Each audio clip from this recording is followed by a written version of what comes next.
Samson tractor. For your information that's on it, it was made in California. It's our feature tractor this year, which is oddballs and orphans. It's Wisconsin made is next year, and it's anything that was made in Wisconsin. This engine was bought new in the state of Washington, and it was bought for sizing power poles, and it stayed right on the coastline, and that's all it did was cut power poles to size, whether they were 16s or 20s or what have you. So what horsepower is it? It's 8 horsepower. And where was it built? In New Holstein, Wisconsin.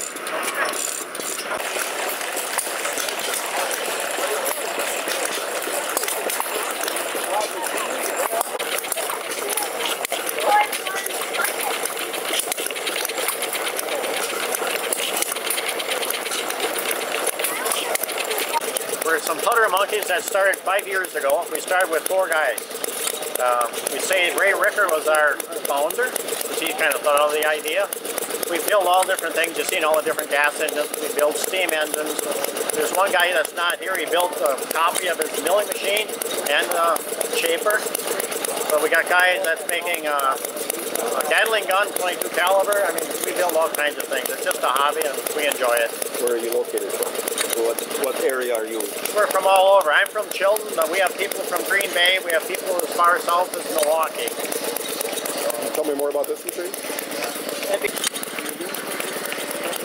I can just tell you what it is. I can't tell you what he all knows. He was a kid, of course. Tell me about it.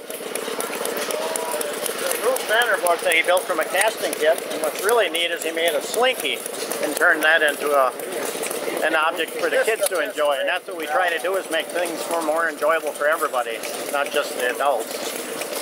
The table is, these are Tesla turbines here.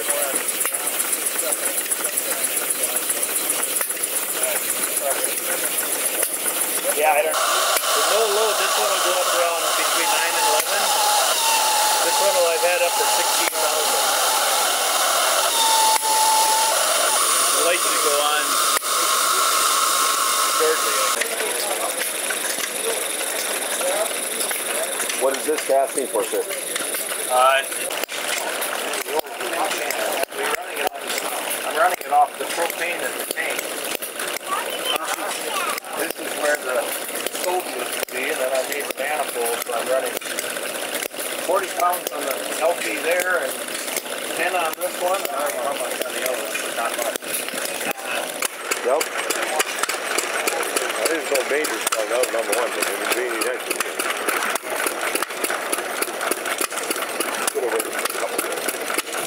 Things like this. You want to give a little, we're trying to put some stuff on YouTube, so you want to give a little talk about your engine? Your equipment? Okay, here we got a Tony Corn cellars. They were made between 1904 and 1914. They only made 10 years, the wooden ones, and then they were switched over to metal. Here's a 1907 International Feed Grinder.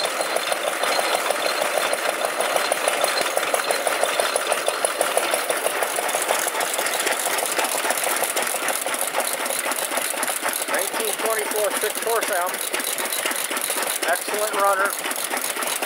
Sounds that way.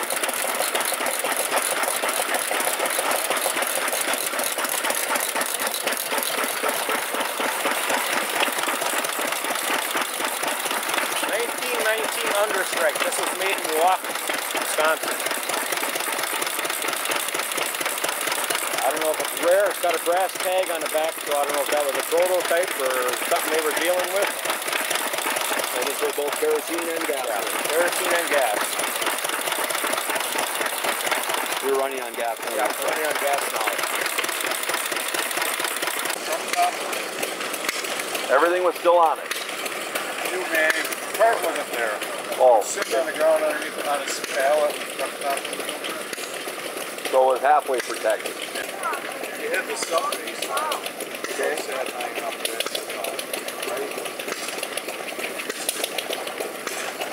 Always. Here's my full roar. making today? But I told you you wouldn't know anyway. It's a necking tool. A necking tool. Exactly.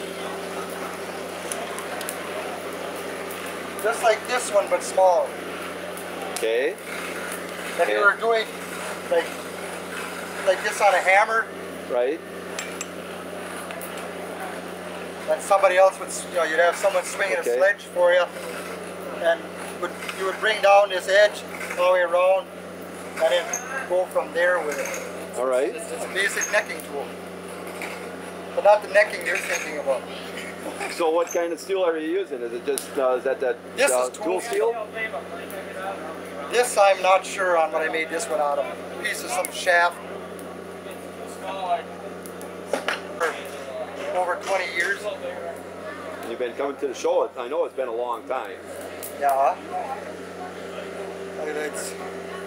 God, that's got to be about 10 years or better too, huh? Yep. At least that much. So now I'm going to finish chewing this up with eye drift. I just got to work that eye a little bit, and then I'm going to draw the end down, and then that gets split and then opened up to make the rounding. You'd make bottom and top fullers the same way. The only difference is this would be brought out a lot more, so it would be flat. Okay. Like this. And fullers basically use the same way as far as bringing down. But this is what it's called a necking tool. It's a lot easier because this will follow. Where a flatter, not a flatter, but a fuller you'll hit it and it's got a tendency to jump one way or the other. A lot of times you got a bottom that'll go along with this too, like a half round that you hold that in. Like I said, if you've got someone else swings, or they can get it under the power hammer too. It works. If you got enough gap. Some open pretty wide, so you get some that you got 8-inch throat, and some only open. Then after this, I got to make the pliers for a Blacksmith event coming up. It's a trade item.